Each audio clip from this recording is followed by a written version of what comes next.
Hi, guys. It's Brooke here. I have a super quick favor to ask. When you have a moment, please take just a second to give this podcast a 5-star review. This will help me to continue the podcast and continue to bring these resources to the community. Thank you so much for that 5-star review. The only unsuccessful meditation is the one you don't do. And Mhm. again, I'm going to stress this because people come back in and they'll say, I didn't meditate. I can't do it. And I'll say, it's a practice. We're practicing. It doesn't have to be perfect. It doesn't have to be on time every time. It's just a practice like anything else. And then like brushing our teeth, you're going to want to do it every day. And then Mhm. like your question also pointed to the fact of, well, what happens in the meditation? Am I going to have some epiphany, download? Well, you can, for sure. You can have an emotional release. On all likelihood, especially in the beginning, you're going to notice the change outside of the meditation time. Meaning, you're going to go through your day and go, oh, that's not bothering me. I usually would have reacted to whatever happened with your child or your spouse or with a coworker or with a client. Why didn't I react? I had that happen to me and I thought, what has happened? What have they done with Patty? I don't know. She is. And I went, oh, I Mhm. see.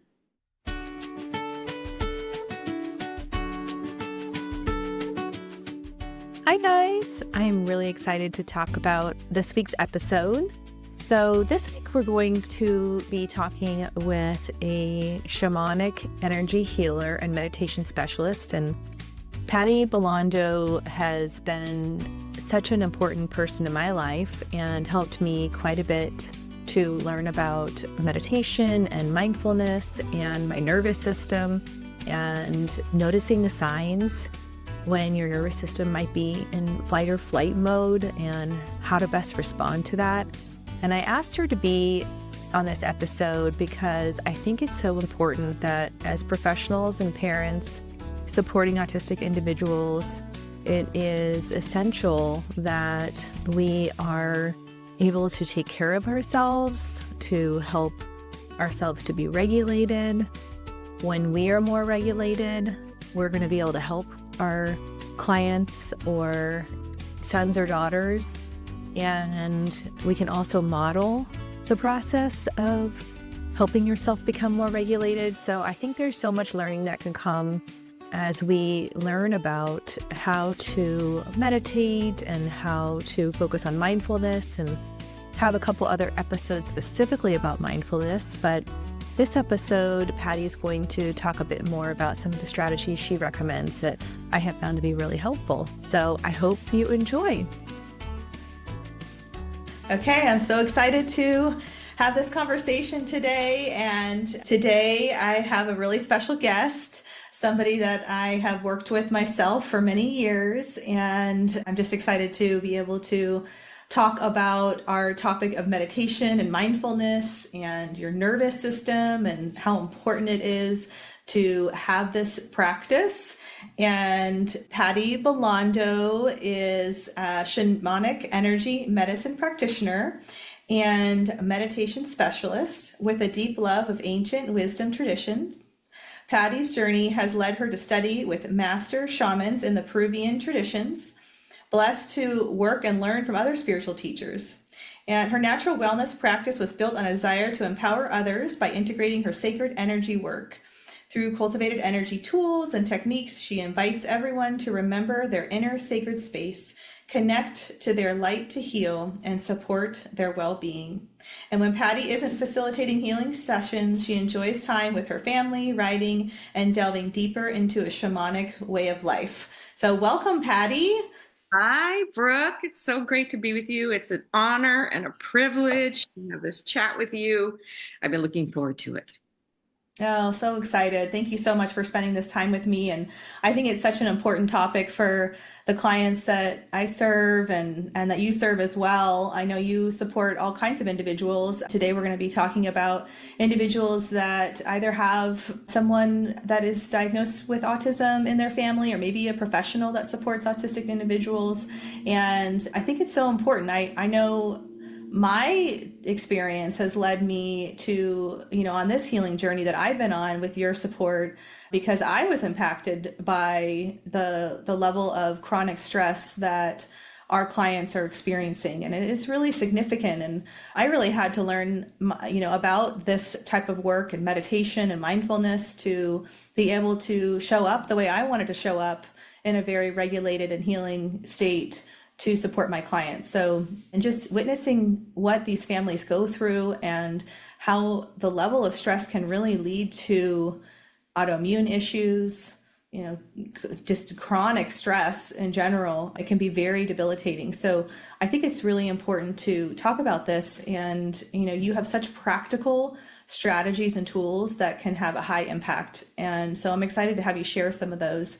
But first, I want to talk about the importance of, understanding your nervous system and understanding, where you're at in terms of being regulated and, your level of stress and, why that is so important for people that are supporting individuals that are autistic. Right. Great. It is a really good topic because, especially with the clients that you're facilitating, how do you move in and out of being stressed and then being of service to an autistic member of the family or client without taking it on yourself? How do you step back from yourself and witness what's happening? This is where we can really, and we use the word mindful, but our energetic body is always working with our physical body and our emotional body. There's always tells. There's always a physical tell or an emotional tell that we've reached a limit. And this is when we need to literally stop and witness our life. If we can take a deep breath at that moment and say, okay, I feel it in my heart. I have a constriction at my heart, or my throat is closing up, or I feel like I've been kicked in the butt. It's always about that feeling of being disempowered. How do we regain where we can feel, okay, I'm at the wheel. I can take this step. A lot of it has to do with not judging yourself too. Sometimes we can guilt ourselves, did I do enough? Did I not do enough? So having non-judgment around yourself and being very mindful of these physical tells. So, okay, so let's say you witness this and now you say, I'm noticing that I'm very constricted. I notice I'm going to snap. This is a perfect time. A little acronym called SODA. SODA, S is for stop at that very moment. And it's going like this. You're not stopping for half an hour because who has the time to do that? But let's say you stop for just some seconds. You stop, you observe what's going on. Let's say it's my husband and, he's on my last nerve. So I can stop, observe. Yeah, something really upset me there. And you can observe like a witness to your life as if you were looking at your best friend and say, yeah, that really bothers me. So O is for observe. So stop, observe. The D in SODA stands for disengage. And what do I mean by that? Well, you can excuse yourself for a minute and take a little bit of a break, or you can just take some nice deep breaths, or even moving the phone, if you're on the phone, away from your face for a second. And again, it's happening in seconds, just to disengage from the energy that's causing the additional amount of burden at the very moment. And then the A in SODA is now in your awareness. How do you really want to react? Do I really want to scorch the village and get upset and upset the person I'm talking to? Or if it's a child, be upset with them. Now you can ask for my higher self, for in my awareness, what's the best way to handle the situation? And it may just be to table it for a moment. It may just be to go get a drink of water. It may just be to step outside. It's shifting and choosing to make a change, right? Mm-hmm. Because what is life? It is a series of changes and choices on how we are navigating our day. Speaking of navigation, I know this is one of Brooke's favorite little stories that I Oh, have. yes. Yes, Long tell. Please tell. ago, right? I know what Long you're going to ago, share. from another mentor. I love this, and I know you do too, because it's just sometimes we get caught up in like, I got to change everything. I got to change where I work. I got to change my living. If I do that, then that'll work or this will work. And we think we need to turn our lives completely upside down. Where we can be more mindful is knowing that even the littlest changes can make a big difference. And here's how this little story goes. And really, I've asked people about this, like, is this really true? And they all say, people that know about navigation, which is not my forte, but it's a little story about if a ship leaves New York Harbor with its longitude and latitude set for England, and they get out of port and they change their direction 2%, 2%, not 20% or 200%, 2%, they will navigate to Africa over time, not in the short distance, but in the long distance.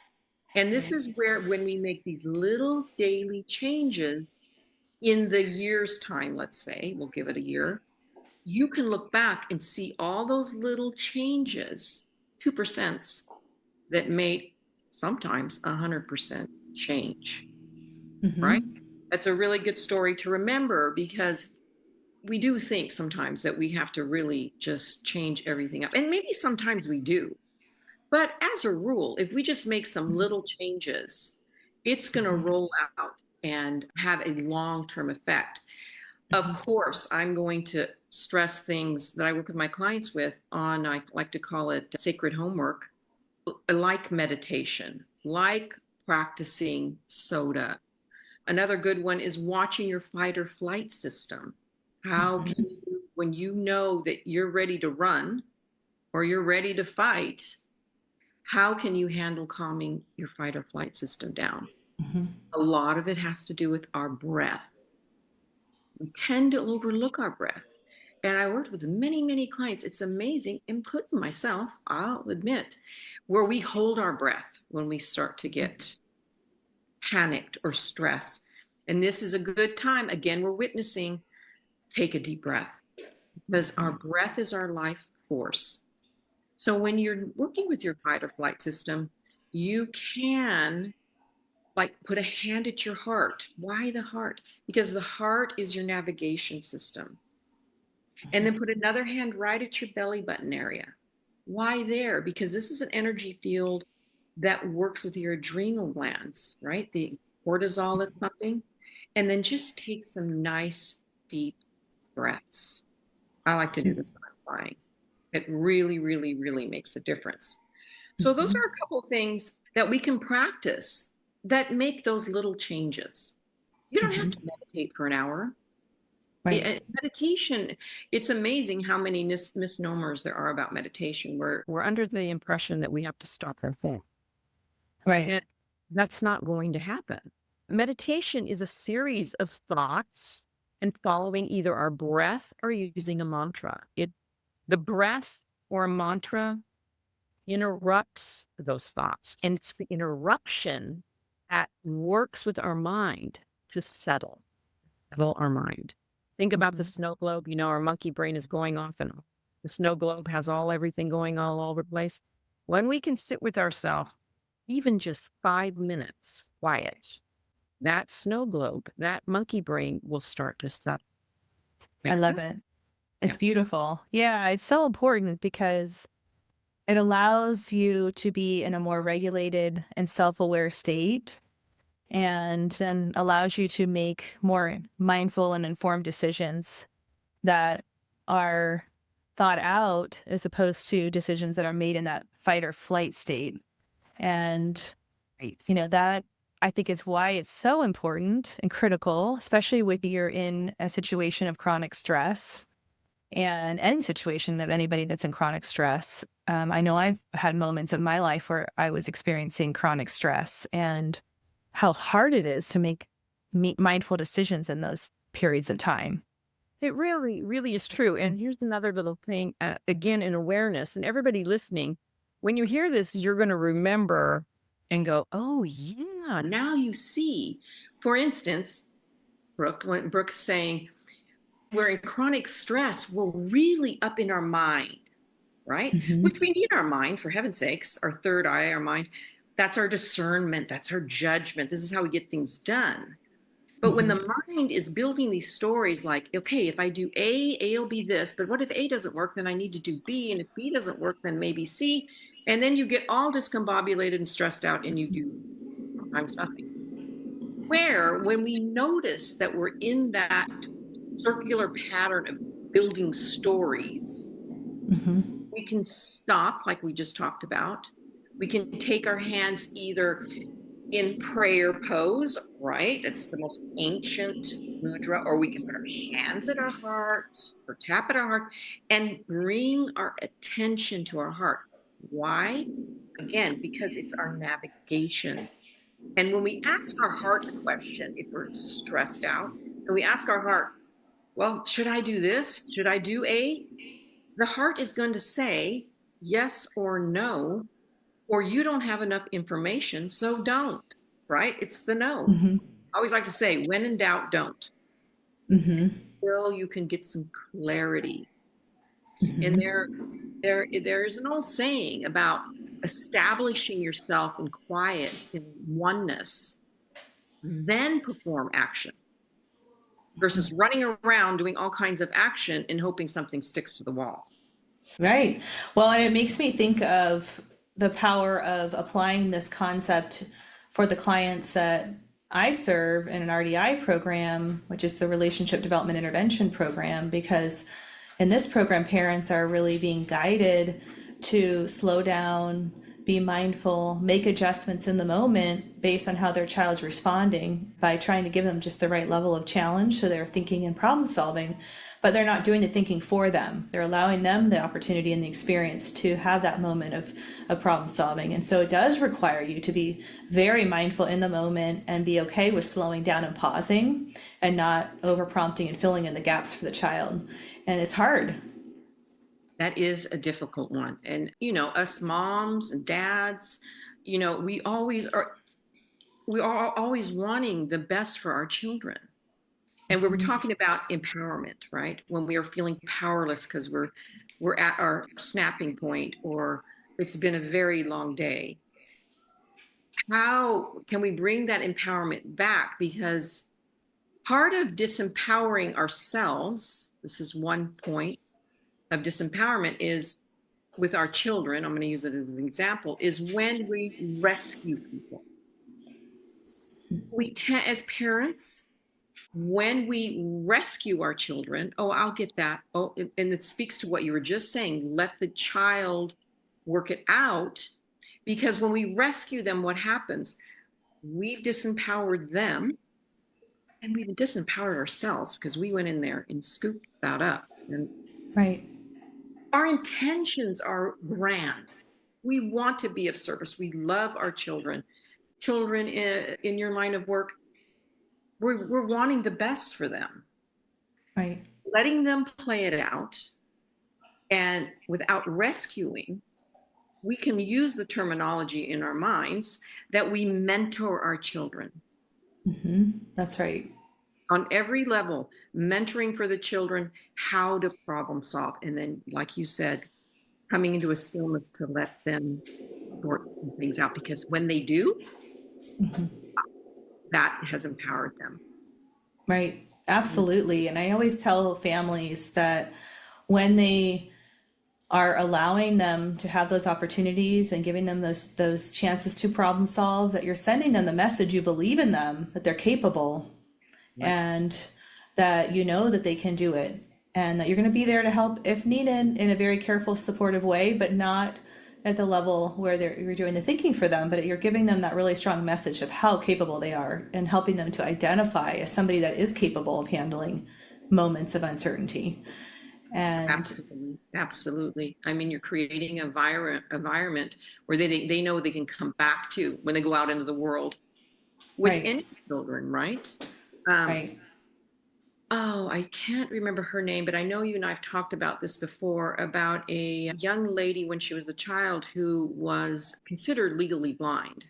And she had such an imagination, and her parents had set up her environment and such, she really didn't realize it. Hmm. Interesting, right? Until Right. one day, she has a TED talk, and I can't remember her name at the moment, but I'll come up with it, where she overheard them talking about it. And it surprised her, and her world came crashing down. And the reason I bring this up is because when we create this environment, and she had this quote about imagination lays the tracks for the reality train to go down. I'm slaughtering the saying, but you get the point where when we create an Mhm. environment and you can let the child use their imagination, their power, Right. they have the ability to, like you said, believe in themselves. Hmm. And they have a place. This is any children. They have a place to come home and land and know that they're accepted for who they are. Right. Remember, Right. Absolutely. I think it's so important.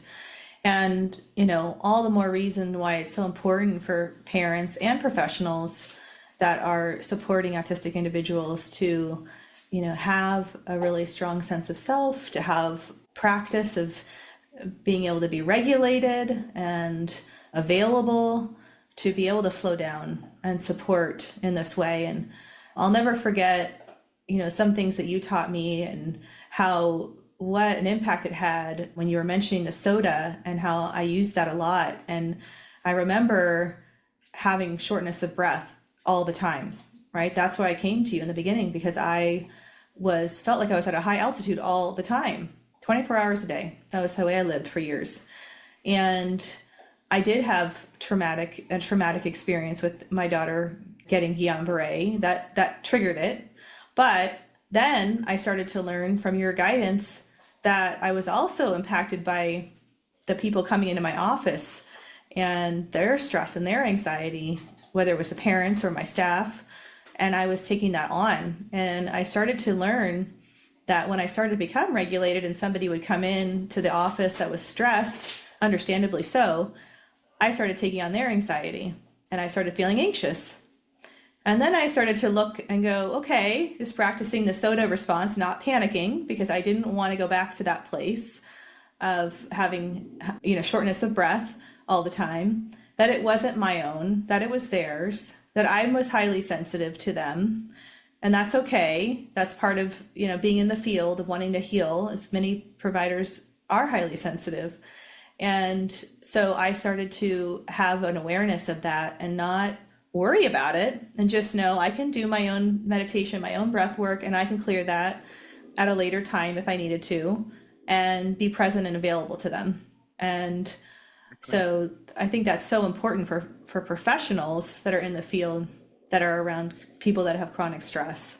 It really is. It's really important because when you work with clients, especially clients that aren't feeling well or are looking for guidance to be on their own healing journey. And as you know, we've talked about this before, like my pillars are encourage, empower, heal. It's what you're doing, your practitioners are doing.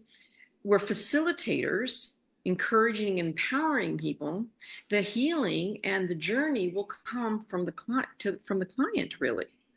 And when you're sensitive, and like you said, people in your line of work, in my line of work, are sensitive. That's why we're doing what we're doing. But yes, the first question, like you said, is it mine or someone else's? And once you can make that determination, you can create a sacred space that you're working in. And we can talk about that further. In fact, I encourage all my clients to, with a prayerful mind, say out loud, this is a sacred space that I'm working in. And it's a sacred space where I live. And then we can be in that space. We can facilitate and encourage people. And then, well, once we do that, then how do we come back to our own energy? How do we, after we've, because energy is being exchanged all the time with the people we work with our clients, with the children. And these energy lines are just going back and forth and back and forth. So at the end of the day, right, we can do some quiet meditation or listen to a podcast, or I like to use water. It's an element of nourishment. So even in between clients, going and washing my hands or using aromatherapy, like I love lemon or peppermint, and clearing, I just see it clearing away. And it's not being rude, but clearing away and letting their energy field go back to them and mine coming back whole once more. Because then I can be of service to the next person without dragging myself or anything else into my next client. Right. And when we create that sacred space, I like to think, well, I know really, when we create a sacred space under this umbrella of all knowing, it's not all on me. Sometimes I feel like healers, and when we work with people in wellness situations, that we take everything to heart, like really, that everything, I've got to do everything. It's all on me, whether this person has a good experience. In actuality, we're facilitators, and we're really allowing spirit, God, universe, whatever your word for it is, to come through you, to speak to the people, to help them on their own journey. Like I said, when we empower them, people are off to the races. They will take up their own healing journey and make their own connection. This makes sense here. This show is brought to you by Therapeutic Approach to Growth. Therapeutic Approach to Growth helps families with relationship and behavioral needs. Their holistic programs are individualized to honor and respect each family and their autistic son or daughter's sense of self through programs such as relationship development intervention, naturalistic ABA, and animal-assisted services. If you're finding yourself frustrated or discouraged with your current behavioral programs and would like to see more long-term meaningful growth for you and your family, then contact TAG today at www.tagforgrowth, that's TAGFORGROWTH.com, to learn more about how to schedule a consultation or how they can offer you the help your family needs, whether in person, remotely, or in a school setting. Again, that's www.tagforgrowth.com. Absolutely. It's beautiful, and it's so in line with our philosophy in an RDI program, is that we're really focusing on empowering the parents, so much so that they can then educate other professionals that are working with their child. And that they become the expert. They are the expert. I always let them know, don't let anybody let you feel like you're not an expert of your own child. You are an expert of your child. Exactly. And you know your child the best. I don't know your child the best. I'm here as your team member, but you know your child the best. And I think that I can't say that enough, because there's so many families in the field really that power can be taken away inadvertently with professionals coming in as the experts. And they have good intentions, but I think it can sometimes send that message that they know better. And I think it's unfortunate for families. I think every parent has the right to feel like they are their child's advocate, their child's expert at all things, and Absolutely. They know their child the best. I tell my daughter that all the time when she takes my grandkids in for their checkups. You're their advocate. That's the exact word I used. You just said it. Until they're able to discern themselves, that is definitely the highest respect and duties of a parent, is to advocate for your children. Yeah. For sure. Definitely. One of the things that I was curious about is, you mentioned meditation, and we've talked about this, just not making it feel so big, because it can be, for people that don't meditate or haven't meditated, it can be overwhelming, or it can be intimidating. People feel like they're going to have this big earth-shattering experience, or, there's all kinds of feelings that people get when they haven't had, this as a practice.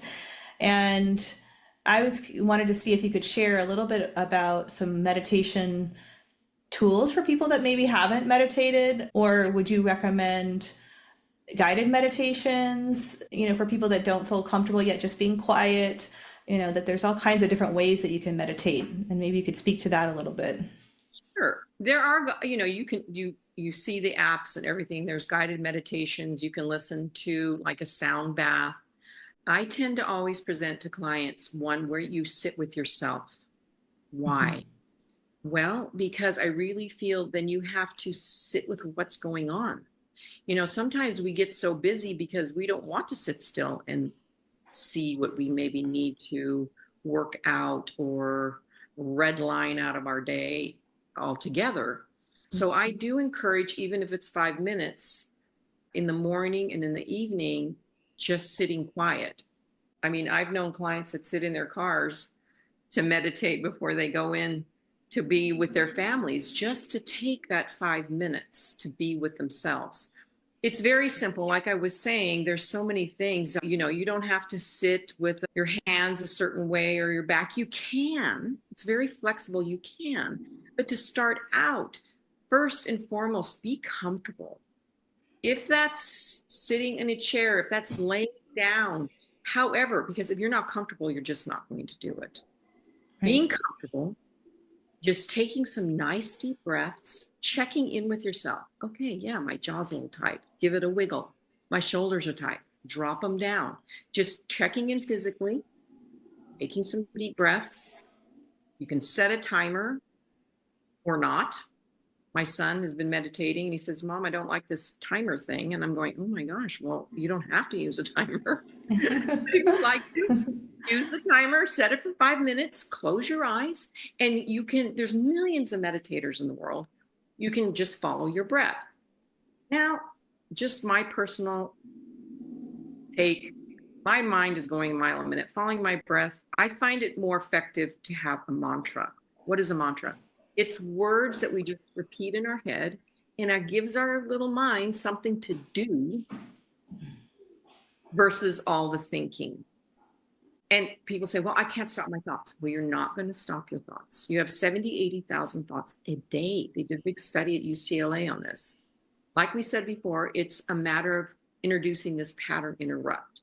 So you can use a mantra. I'll give you a Sanskrit word because our mind goes, oh, this is fun to say because we're not familiar with it.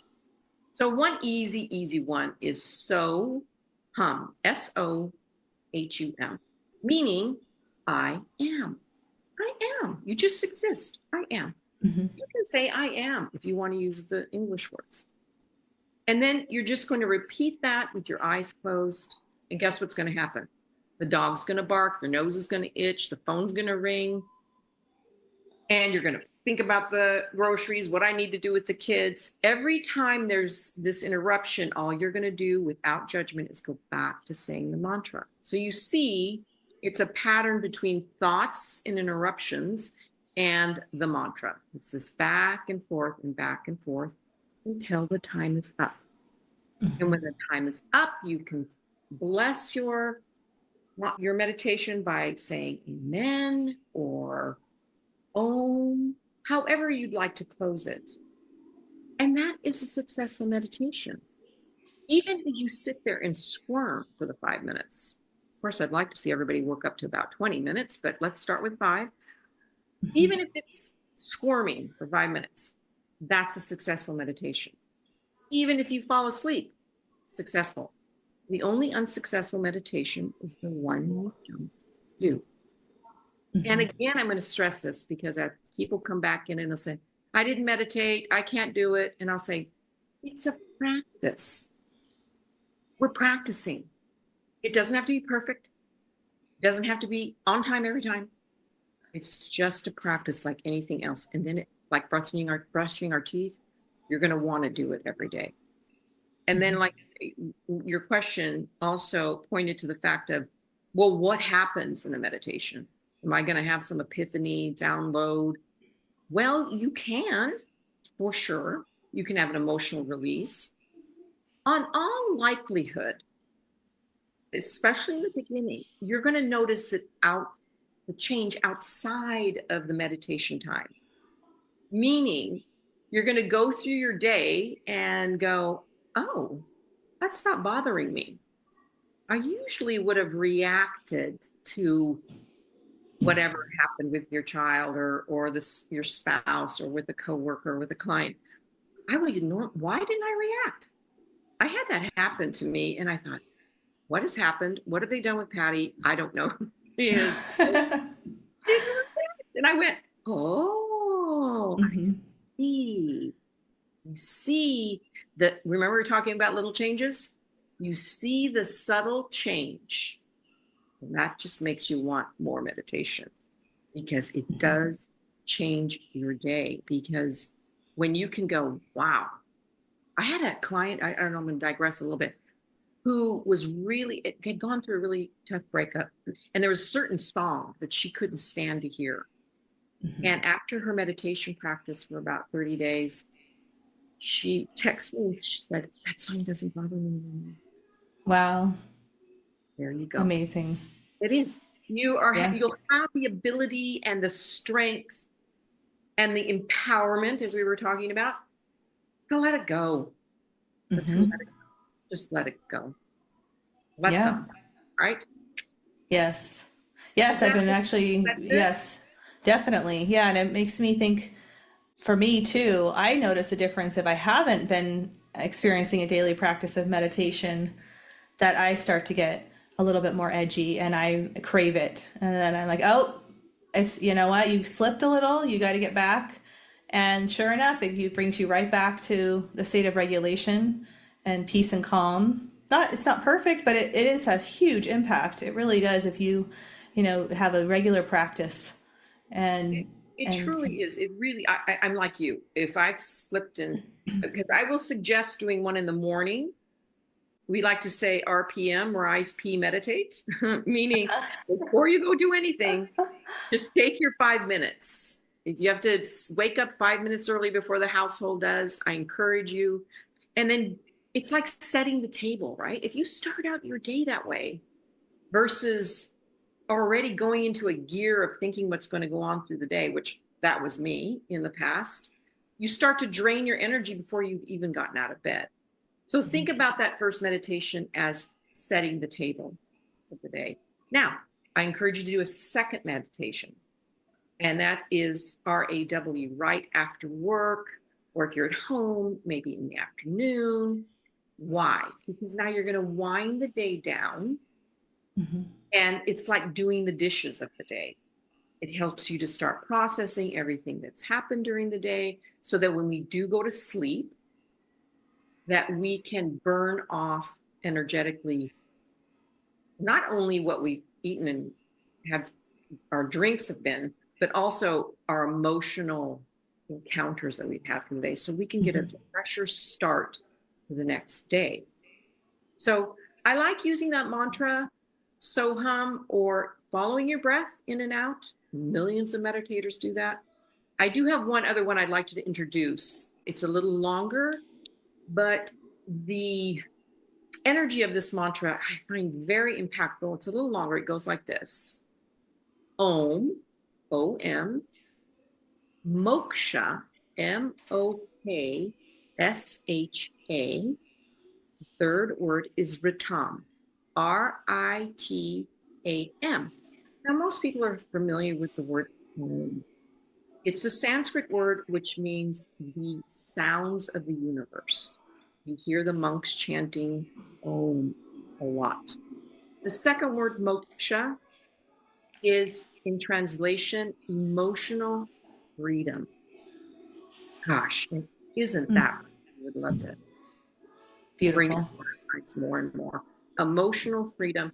The third word, ritam, means the rhythms of the universe. You're on Earth, in the universe, in the atmosphere. So, Om, Moksha, Ritam. If anybody gets tripped on that, they can text me or email me.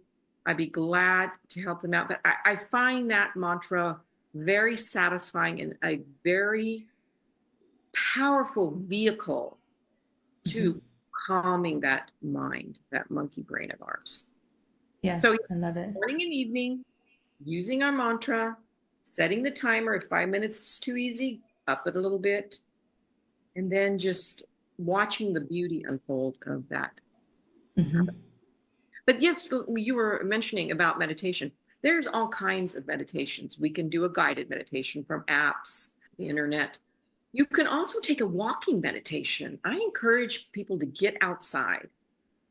Of course, we're here in Southern California, so, walking the beach, walking in the mountains, taking a hike. And when I say walking, I mean being mindful when we're walking. Like, look at that flower. Look at, oh, I see a bee. Just being very much in the present moment. Lately, I digress a little bit again, about this, we hear this a lot, present moment, because when we get tripped up if we look to the past, and cause a lot of depression.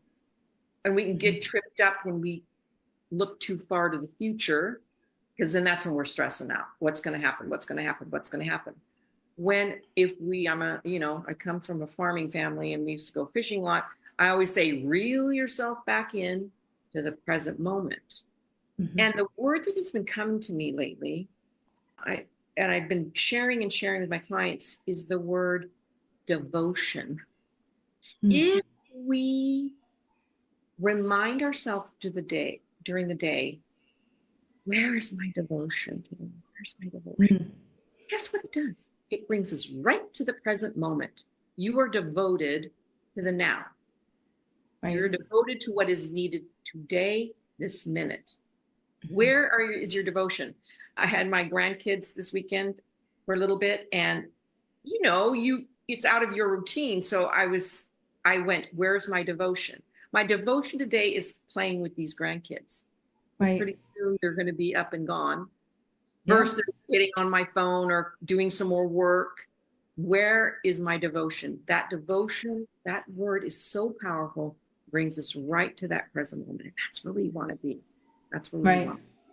I love that. And you can then celebrate those little moments and those connections when you are present, and can appreciate, that mindset. And it is so in line with what we recommend to our families. I love recommending to the families to just take a daily walk together and notice your environment. Notice, the Christmas lights over the holidays, and slow down and just connect about them. Or notice the flowers, spring's coming. Notice what's changing in the environment. And it's a beautiful thing when you can do that for yourself. And then also when you can do that with a loved one and really celebrate, the beauties around you. It's the things you won't forget, right? We talked about what do we regret, on our deathbed. It won't be the things that we do, really, the good, the bad, and the ugly. It'll be the things we didn't do. Right. Where did we not take a step to do something with our family because we thought, oh, well, I better do this work business first. It's where we're devoted, what we're devoted to.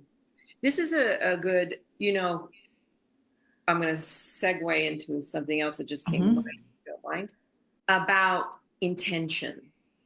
We have the devotion and we have our intentions. You hear this a lot. I need to set intentions. I need to do this. And what's my intention here? And that's all good and well to have intentions.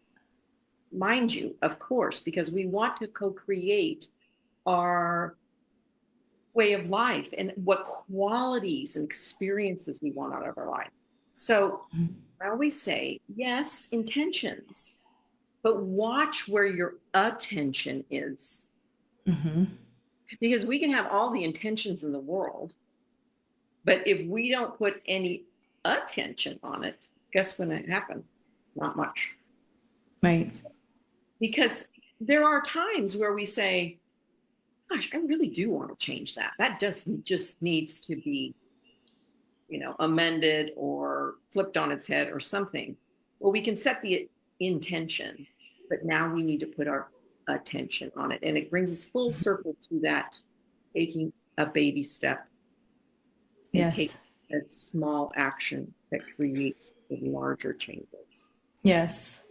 I love it. I always try to describe that and thinking these small little things are going to blossom. It's like you have a little seed and you're watering your seed and you're giving it fertilizer and you're tending to that seed, and that little tiny seed is going to grow into something really beautiful, and this gorgeous flower with all kinds of color and variation and uniqueness. And I think, I try to visualize that that's what you're doing, and when you're guiding your child, and in this case, when you're taking care of yourself, and how important that is, and how much more available you'll be when you do take care of yourself in this way, and how much you can show up for others the way you want to. Yes, absolutely. Taking care of ourselves. And that's always an interesting topic because one person's care is not another person's care. Sometimes just paying a bill is it's good care. It's off your plate, right? Right. But yes, when we can carve out these moments, and we were talking about like, do we have enough time to do this, or did I do it right, or maybe I should have done this.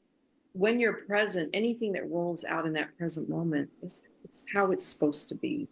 And then we can take that time and not feel guilty of, oh, I took 30 minutes for myself. And whatever 30 minutes you needed, you don't need to feel guilty about, because then you bring more to the sure. Yeah, I love that. I think that's so important, because that guilt is that could be a whole nother topic for a whole show. That is, it Yeah. truly, truly, truly is.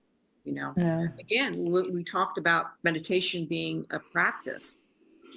Life is like a practice, really. Are we really, we set these intentions. Let's talk about that a little bit. And we make our action step, and then, we hit that intention. And then we go, okay, what's my next intention? What's my next goal? When really that's about that present moment. It really was those steps. It really was the journey. That's the important part. The dance. Right. Yes.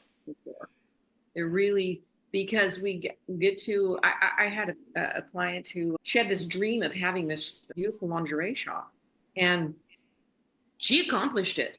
Stunningly beautiful. She had more fun doing the setup and getting it going and opening it. And then about 2 years later, she said, okay, I've experienced that. Doing something else. So life is always those choices. And making choices. And in the situation of when we have children, yes, we are making choices for ourselves, but also mindful of the choices we're making for our children. And again, I'll go back to, what qualities and experiences do you want in them?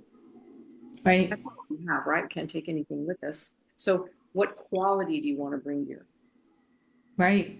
And that's huge, especially for our clients and their families, because a lot of times parents can be wanting so badly to see their child perform a set of skills, or to talk, or to learn certain things. And what ends up happening is they can place a lot of demands on them, and the quality of the interaction in terms of quality of life and what's meaningful and brings us joy can go down when there's that level of demand. And so what we're trying to do and really focus on is how to create those quality engagement opportunities where it feels good because you feel honored and respected, and you feel connected, and you feel well supported and mentored.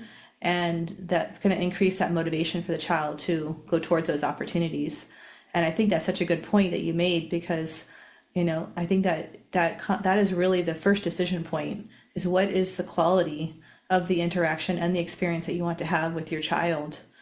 Do you want to have those experiences where you can share and connect, or is your focus more on learning academics and skills? And you have to kind of make that decision, because it changes what your attention is, changes what you focus on.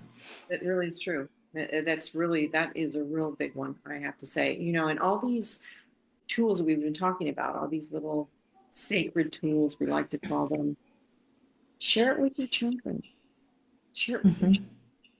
Yeah. It's amazing, really. This generation that's being born, they're very in tune. They're very in tune to their parents. They notice the signals their surrounding is giving off. So when we come in our homes in a peaceful way, again, it's a practice, of course, without judgment. Not every day is going to, you have to be able to mentor your children, because not everything is always going to go swimmingly. Right. So when you show a child that you can recover, Mm-hmm. and reset and choose again. This is how you empower your children and Right. engage with them. You'd be surprised. I think you know more than I do how they know some of this stuff already. I mean, children intrinsically know this. Mm-hmm. Yeah. Sharing these principles with them, they really eat it up, and then everybody in the Mm-hmm. household may sit with a meditation. I have Right. people that have their little ones. Children can sit if they're 4 years old. They really can sit for 4 minutes. Usually, Mm-hmm. the minutes are about what their age is. Right. 6-year-old Yeah. can sit 6 minutes. You can give them a little stone or a flower or a leaf or something they picked up from outside. Kids are always bringing stuff in from outside. Mm-hmm. Let them sit quiet. Yeah. See what happens when children plug into apps and games. And I see it with my grandkids. My gosh, they just almost go blank. Oh, right. Mm-hmm. It's, Absolutely. it's And I love that, you can even begin with modeling the role. If the child can't start with sitting still in the beginning, that's okay. You can just model the role and model the value and share how it feels afterward. And that's still a learning opportunity. And we know that modeling is such a powerful tool. And It really is. That's the mentoring word. You've empowered yourself and you've empowered your child, because mhm, mentoring is they're watching you. They watch you all the time. They pick up the right. cues. Yeah. Sure. I love it.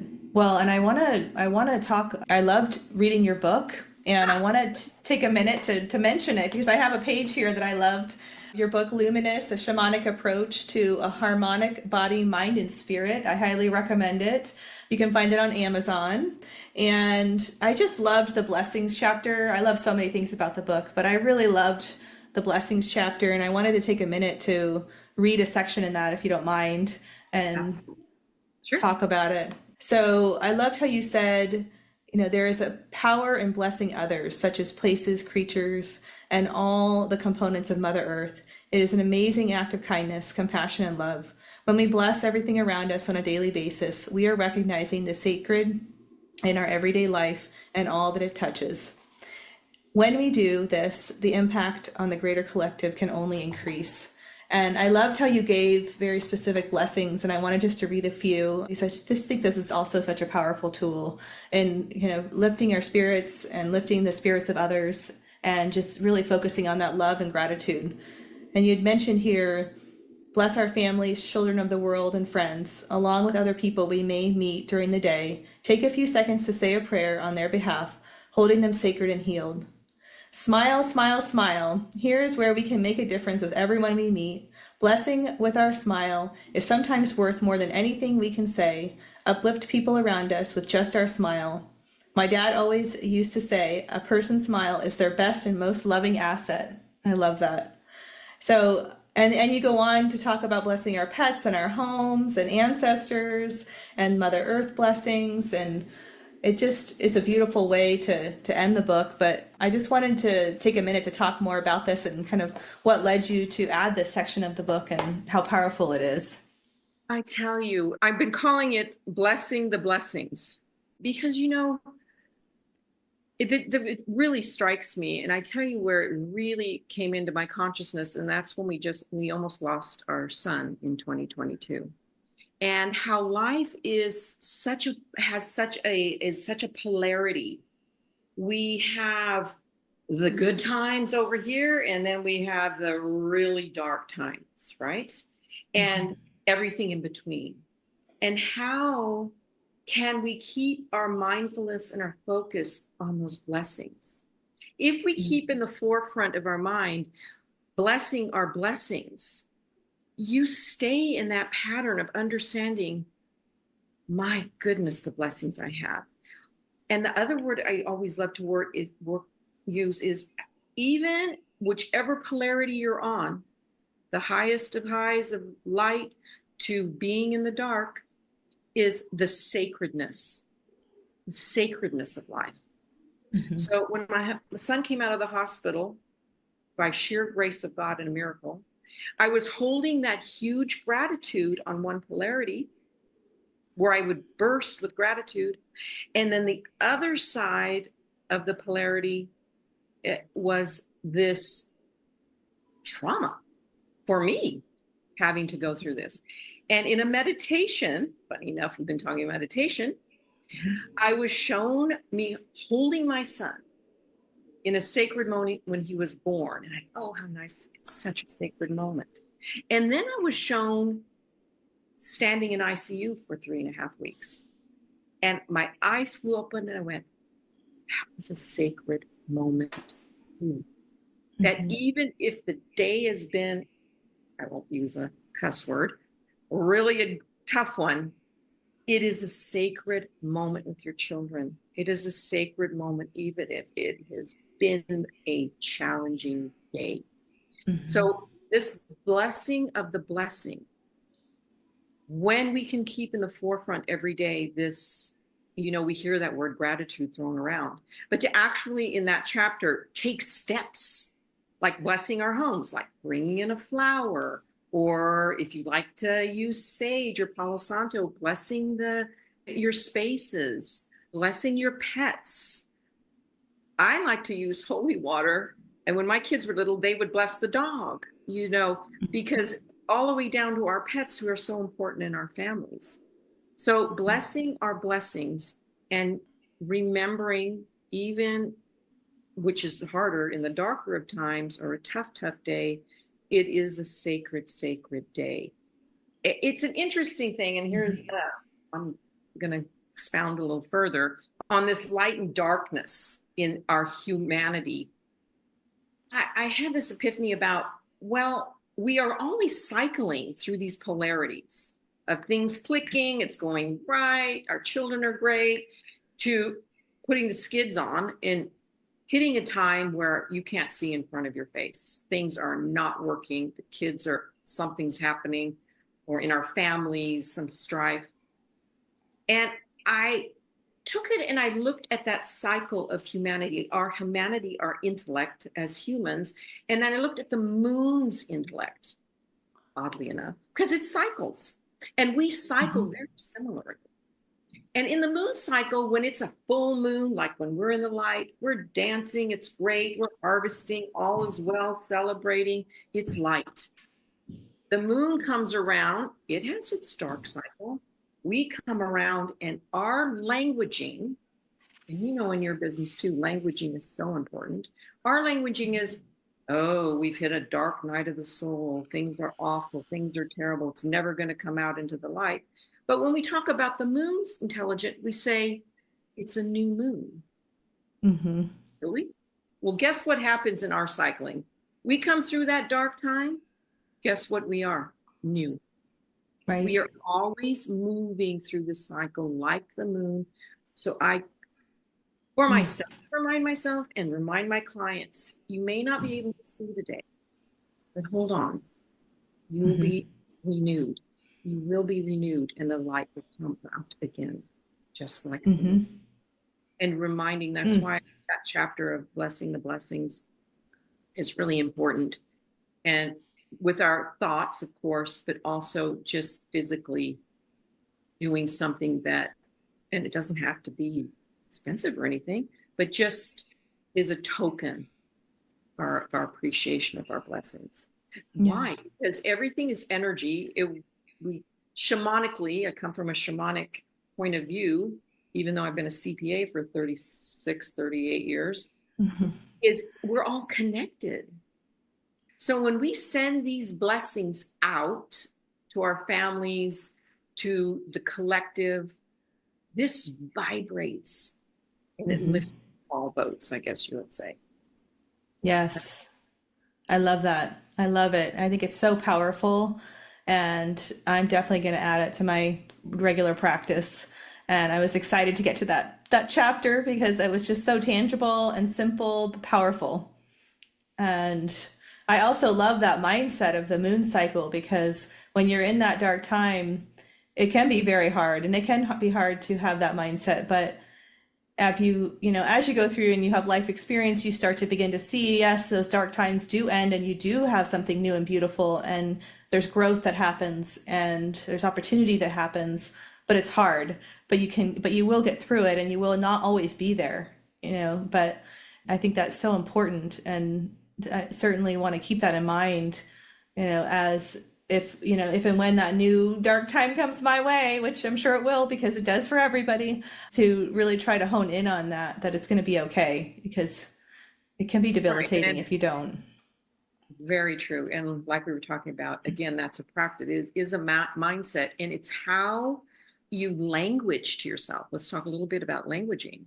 In your business and my business, languaging is everything. You're going to language differently to me about your business than you do to a client or to another practitioner. And how we language to ourselves. When I'm working with people, their languaging to themselves can be just as detrimental as if somebody had said it to them. Right. So being mindful, because we're talking about mindfulness, of what you say to yourself. Somewhere in the book, I say, use Control-Alt-Delete. I'm not going to say that to myself. I had a client, I love her dearly. When she first started with me, she'd come in and she'd say, I'm a hot mess. And I said, you're going to be a hot mess then. Gonna live up to that hot mess. Doesn't say that anymore. Yes. She's doing great. She's doing great. But yes, again, no judgment about it. That's the thing. When you work with me, it's not about things being right or wrong or negative or positive. Things just are. Things just in life are. And then it's a matter of navigating them. What kind of qualities, making a change, choosing. Those are the things. Because the talking down to yourself, it doesn't come from your higher self. It really, really doesn't. And it can be very, very constraining and bring a person just so inward and feelings of helplessness. And they really have just talked themselves into the corner. Right. Oh yeah, that's a whole nother episode. Yeah. It's so powerful. Exactly. So powerful. Oh my. Well, I would love to, speaking of the work that you do, I'd love to have you share, if somebody would be interested in working with you that either is in Southern California or remote, and feel free to share kind of how they could reach you and what that would look like. Sure. I absolutely do remote. If you're not in Southern California, no problem. I have clients even in Europe, across the country. If you're here in the area, I'd love to see you in person. You can get a lot more information on my website. It's my name, pattybellando.com. And we can set up an appointment. I love to usually touch base with the first person if they've never worked with me. I do a 15-minute complimentary consult to see if we're a good fit, of course, and so that the client can ask their questions and share with me why they'd like to come in. And then, yes, you can get all that information there. And my book is on Amazon. It's on the website. I do have a tool that goes with the book, and that are they're guidance cards that emulate really the book, but they're you can pull one daily, and it keeps you, we were talking about a practice of keeping us in the moment, keeping us in a divine and sacred way of walking the earth. The cards do a really good job of doing that. So I love the cards. Highly recommend the cards as well. I've had many amazing experiences with the cards, and it's amazing how they know. Yes, it's beautiful. I love it. I have one client that loves to pull the card at the end, and he's a young man, and he's just always amazed how is it that the card is exactly what we're talking about. Yes, I love it. Going to my website, my phone number is there. Should I share my phone number? You can just send me a text at 760-487-8322, and I'll be glad to answer any questions about a session.